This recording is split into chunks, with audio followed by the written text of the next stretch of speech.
Black heaven is a place where... You are listening to John Henry Media Network in the United States of America.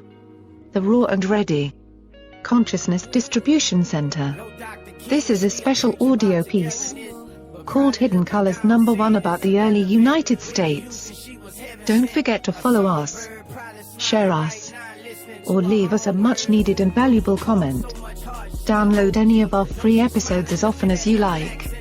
This is the place for you, your family and friends to hear very powerful messages and music from other great people for a stronger and a revolution-ready Black America. Because we know that your message may awaken yet another sleeping giant. So, contact us today at jahu.enterprises@yahoo.com. I say again, that's jahu.enterprises@yahoo.com, and get your music, message or information heard by millions for a generous donation today.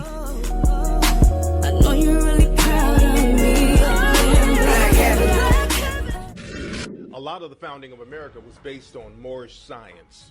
If you see paintings of the inauguration of George Washington, it looked like a Masonic ritual. So again, Masonry is based on Moorish science. So they would have these Moorish advisors around them.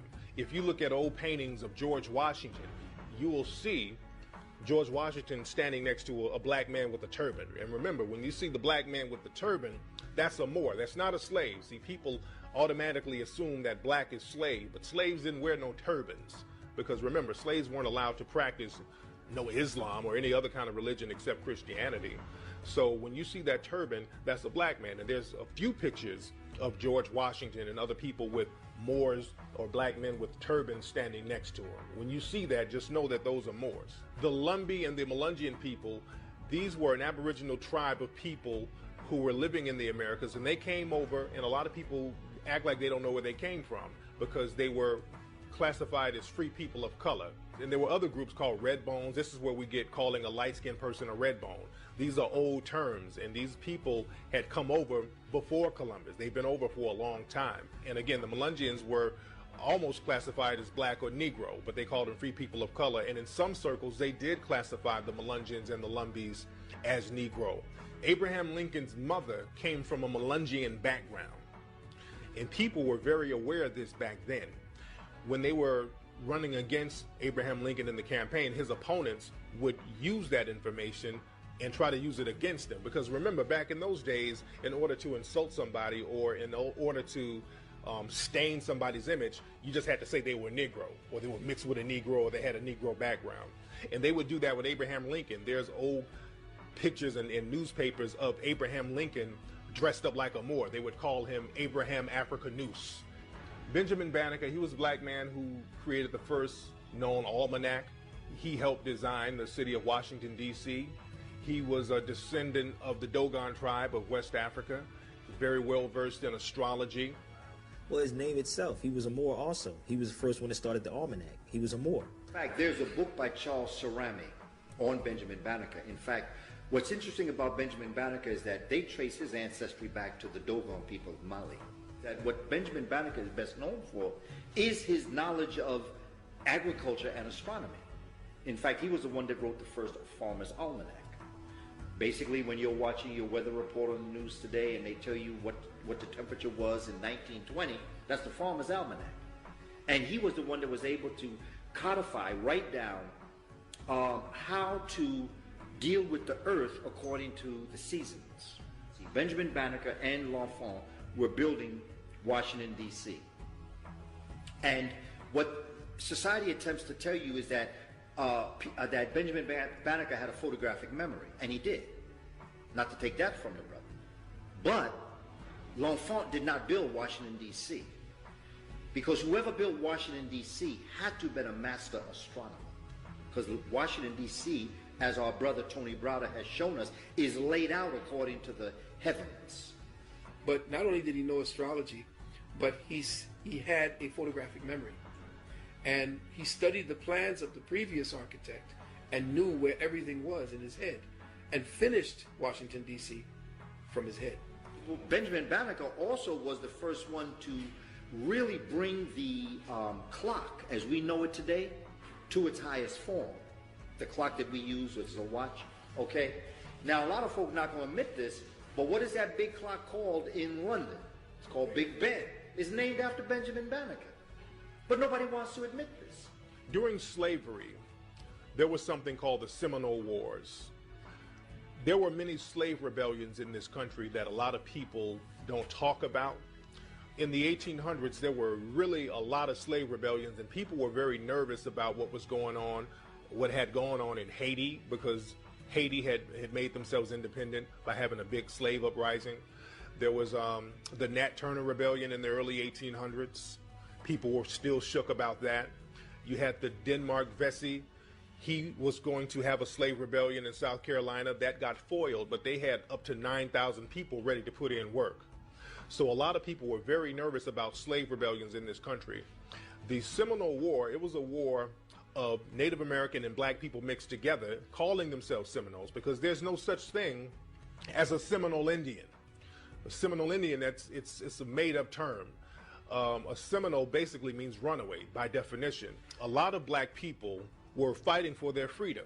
The image of black people just sitting around waiting on people to free them, that's an image to keep us submissive. It was also not economically feasible because of the rebellions that were going on. See, we're not talking about just slavery. We think there was slavery and there was a couple of rebellions like Nat Turner, who, by the way, my wife is a descendant of Nat Turner. And they were thinking that it was just Nat Turner. They were burning and destroying, and there was true guerrilla warfare going on. Ending slavery was not the reason a civil war was fought at all.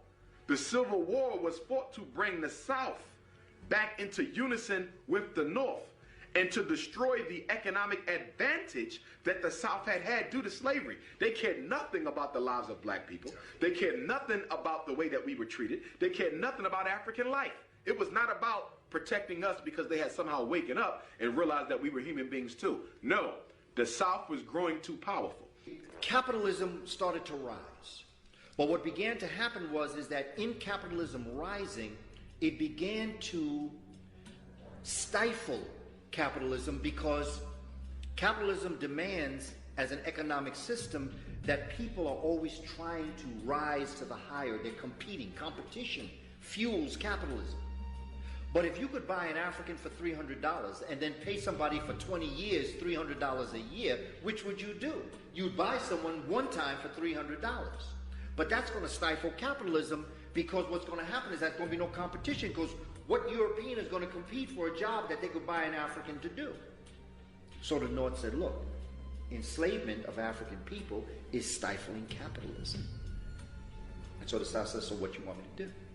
They said, well, you got to free your Africans. They free my Africans. Well, how am I going to get my money? North said, don't worry about it. We'll take care of it. They said, we don't trust you. No, we're not going to sell our... We are not going to stop enslaving Africans. We're just not going to do it. North said, but you have to, because it's going to stifle capitalism, and we're going to choke with overproduction without an ability to sell what we're...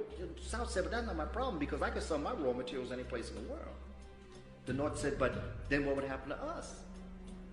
We have factories. The South said, well, that sounds like a personal problem to me. I don't care what happens to you. North said, but you can't do that. South said, we're going to do that. We're not freeing Africans. They said, you got to free Africa. We're not freeing. In fact, the South said to the North, I'm tired of talking to you. I'm going to secede. I'm not even going to talk to you no more. In fact, I'm not even part of what your colonies are anymore. North said, you can't do that. South said, watch. That started the Civil War. Well, one of the big things that occurred right at the end of the Civil War was that Europeans began to form unions. In fact, the workers' union is an outgrowth of slavery and the Civil War. When it looked like the cause was lost for the Confederacy, white men began to organize themselves into labor forces.